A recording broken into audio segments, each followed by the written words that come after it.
নমস্কার, আমি doctor Naren Pandey, allergy asthma সেন্টারের পক্ষ থেকে।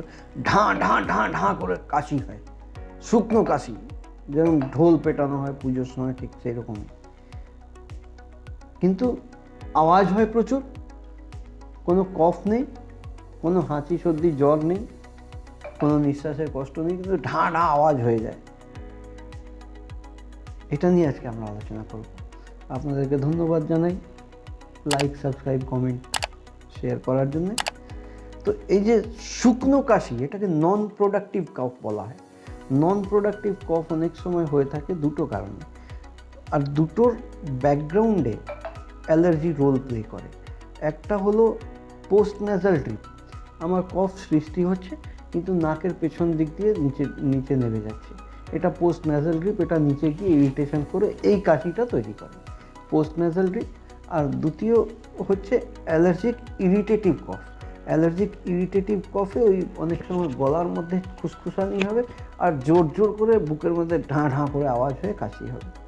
এই দুটোর পিছনেই কারণ হচ্ছে অ্যালার্জিক ট্রিগার ফ্যাক্টর।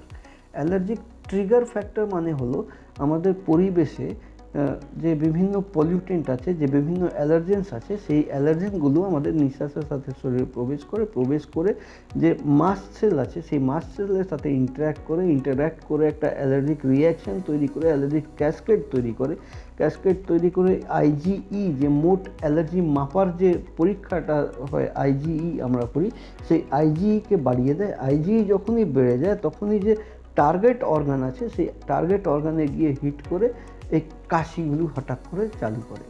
এই সমস্ত রোগী যারা কষ্ট পান, এনারা বেশিরভাগ কষ্ট ভোরবেলা কি সন্ধ্যার পর থেকে এই কার্যকলাপটা চালু হয়, মাঝরাতেও গিয়ে কাশতে থাকে, ঘুম নষ্ট হয়ে যায়, ঘুম বন্ধ হয়ে যায়, এই সমস্তগুলো হয়।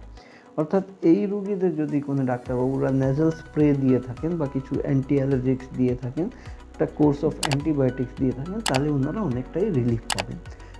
এই কাশিটা বন্ধ হবে, কিন্তু এটা সাময়িক, for the time being. Because একটা ইমিউনিটির অভাব, ইমিউনিটির একটা অসুবিধা শরীরের মধ্যে চলছে, অ্যালার্জিক ম্যানিফেস্টেশনের অসুবিধা চলছে।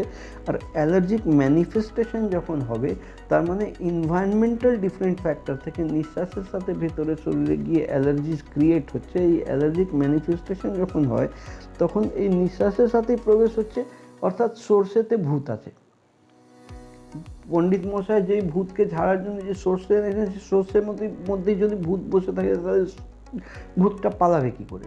ঠিক সেরকমই আমরা যে নিঃশ্বাস নিচ্ছি, ফ্রেশ এয়ার ভেবে আমরা নিচ্ছি, যে আমার প্রাণ শক্তি, আমার জীবনযাপন চলার জন্য যে নিঃশ্বাসটা আমরা নিচ্ছি, সেই নিঃশ্বাসের সাথেই বিভিন্ন অ্যালার্জেন প্রবেশ করে এই অ্যালার্জিক ট্রিগারগুলো করছে। অর্থাৎ দুটো পথ, হয় নিঃশ্বাস নেওয়া বন্ধ যদি আমরা করে দিই, আর কাশি ফাঁসি হবে না। আর যদি নিঃশ্বাস নিয়েও কাশি বন্ধ করতে হয়, তাহলে আমাদের চিহ্নিত করতে হবে আমার নিঃশ্বাসের সাথে কোন বিষগুলো ভিতরে গিয়ে আমার শরীরে বিষ হয়ে যাচ্ছে। নর্মাল জিনিস যাচ্ছে, কিন্তু আমার শরীরে গিয়ে সেটা বিষ হয়ে যাচ্ছে। তো সেটা চিহ্নিত করার জন্য আমাদের প্রয়োজন আছে মডিফাইড স্কিন প্রিক টেস্ট, চামড়ার উপরে করার।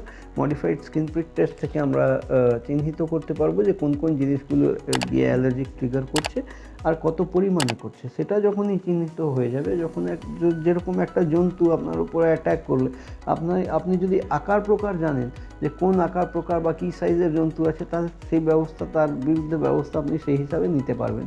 ঠিক সেই রকমই এই অ্যালার্জিক ট্রিগার যে অ্যালার্জেনগুলো গিয়ে করছে আমার শরীরে, তাদেরকে যদি আমরা চিহ্নিত করতে পারি যে কোন কোন অ্যালার্জেন গিয়ে ক্ষতি করছে আমার শরীরে এবং কত পরিমাণে ক্ষতি করছে, তাহলে তার বিরুদ্ধে ব্যবস্থাটাও আমরা ঠিক সেইভাবে ভ্যাকসিনের মারফতে নিয়ে নিতে পারবো।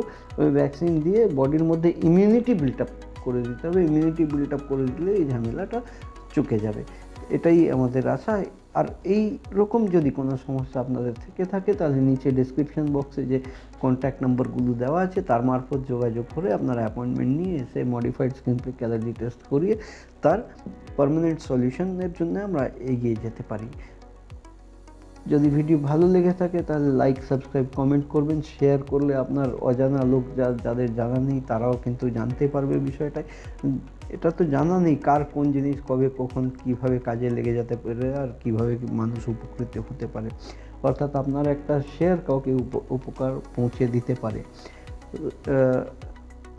সাবস্ক্রিপশানের উপরে ঘন্টায় অল যদি টেপেন তাহলে সর্বপ্রথম ভিডিও আপনারাই পাবেন। আজকের মতন এখানেই শেষ করলাম। আপনাদের অন্য কিছু জিজ্ঞাসা যদি থাকে তাহলে কমেন্ট বক্সে লিখলে আমি পরবর্তী ভিডিওতে পরবর্তী পর্বে আমি নিশ্চয়ই আলোচনা করার চেষ্টা করব। আজকের মতন এখানেই। আপনারা ভালো থাকুন, সুখী থাকুন, খুশি থাকুন। আমি doctor Naren Pandey, allergy advance সেন্টারের পক্ষ থেকে।